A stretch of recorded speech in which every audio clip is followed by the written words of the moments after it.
Na more? Nećemo prvo do Petrinje još A jedno. javila se Petrinja. Mislim da imamo sliku. Evo naša kolegica Zrinka Grancarić iz informativnog tima, ali jutros uz nas. Veselimo se vidjeti. Voljeli bi u ljepšim okolnostima, ali što je tu je. I dalje govorimo o humanitarnim akcijama na području Petrinje, Siska i Gline. Dobro jutro, Zrinka. Dobro jutro, Zrinka. Već smo imali tu temu pomoći ronilaca Petrinji iz zagrebačke perspektive. Sada kako i što se točno događa u Petrinji?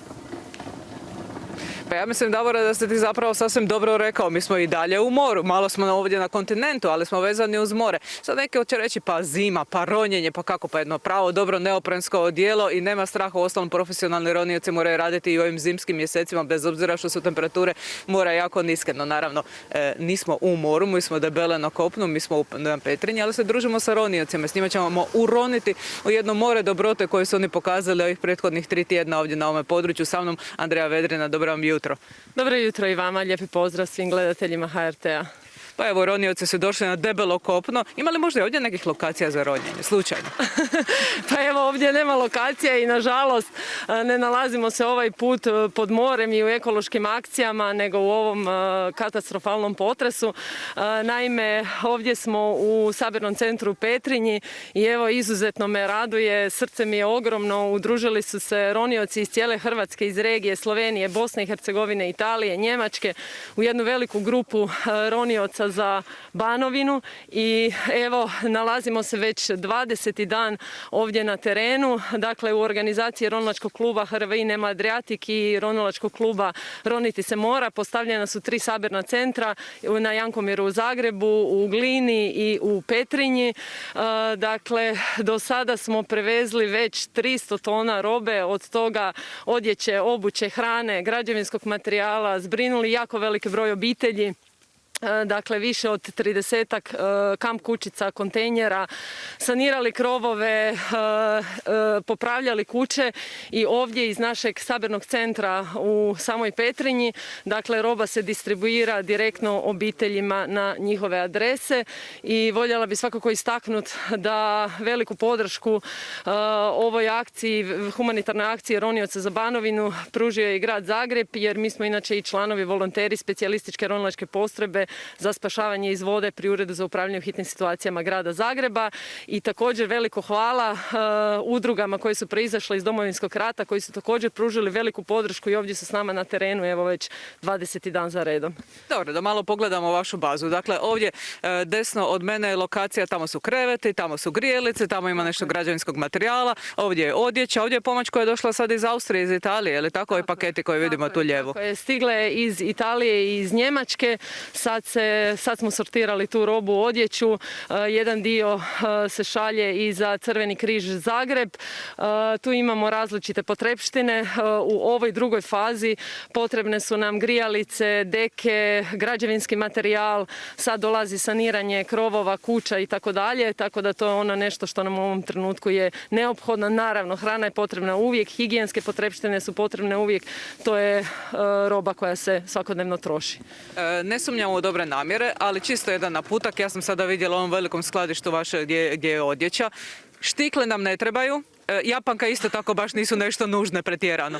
Badići nam ne trebaju i tako dalje, kratke haljinice.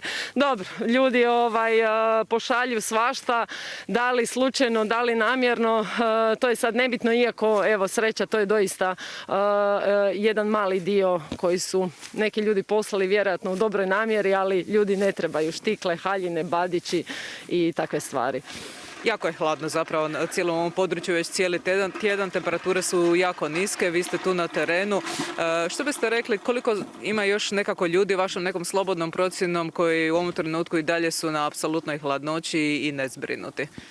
Pa gledajte, većina ljudi je sad već zbrinuta putem kamp kućica, kontejnera, međutim potrebni su im kablovi, grijalice, deke, da oni i zagriju taj manji prostor, ali mislim da trenutno u ovom momentu nemamo nekih dojava da neko još uvijek spava u drvarni, u plasteniku, ko što je to bilo na samom početku gdje smo zatekli ljude u kakvim uvjetima su spavali i boravili.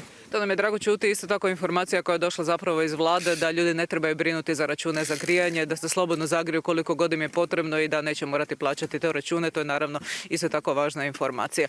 Osobno, Što vas je najviše dotaklo ovih dana na ovom području? Pa gledajte, s vremenom mi smo se svi povezali s određenim obiteljima koje posjećujemo svaki dan.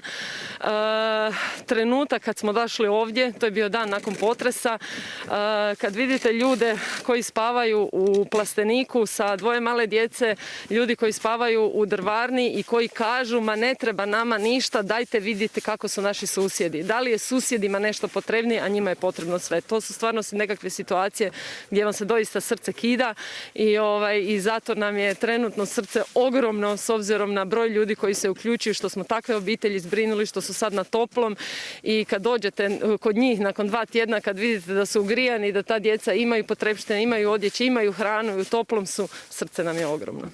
Hvala vam puno, samo nastavite tako. Nama je srce ogromno kada vidimo ljude poput vas i hvala vam što ste nas primili ovdje u vašoj bazi. Želim vam vrlo skoro da ponovno budete u svom nekom redovitom ritmu, a to znači puno ronjenja i plavih dubina i nekih ljepših druženja nego što su možda ova. Hvala vam lijepa. Hvala vama na dolasku. Evo, to je bilo naše javljanje iz Petrinje. Mi naravno ekipa Hrvatske radiotelevizije, informativnog programa, kao i svih ovih prethodnih dana, ostajemo cijeloga dana na terenu. Pratite sve informacije u našim vijestima tijekom dana. Zrinka, hvala ti lijepa.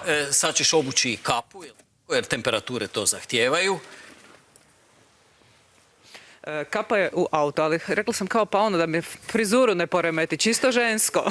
Kad već ne mogu štikle, nego sam u dobrim poštenim bucama, pa onda barem da je frizura na mjestu. Šalimo se. Evo, hvala ti lijepa i dobro je da imamo ovakvih javljanja, punih optimizma. U moru tuge, u moru problema, pomoć i suradnja i solidarnost ljudi može nam dati nekako bolju perspektivu i pogled u budućnost.